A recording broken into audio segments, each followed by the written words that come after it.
Welcome to the Learning Pines YouTube. We hope this video helps. In this video, I will show how to make rolls easily. First, gather your ingredients, ensuring your yeast is fresh and active. You'll need all-purpose flour, warm milk, a touch of sugar, and some butter. This method simplifies the process, making it perfect for beginners or busy bakers.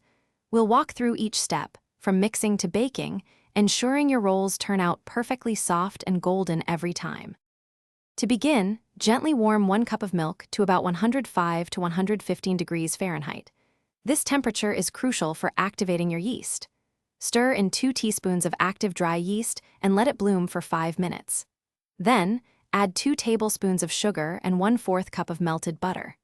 Finally, gradually incorporate 3 cups of all-purpose flour and a teaspoon of salt, mixing until a shaggy dough forms.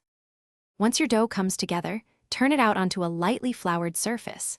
Knead it for about 5 to 7 minutes until it becomes smooth and elastic. This develops the gluten, giving your rolls their wonderful texture.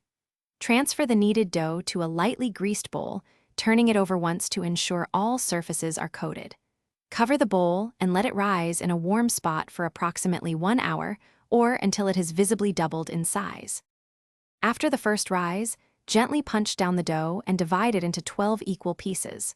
Shape each piece into a smooth, round ball and arrange them in a greased baking dish. Let them rise again for another 20 to 30 minutes. Bake your rolls in a preheated oven at 375 degrees Fahrenheit for 15 to 20 minutes or until they are golden brown. They'll be incredibly soft and delicious. Remember to check the description for a link to Darn Tough Socks and other great deals. Thanks for watching. Consider subscribing if we helped you.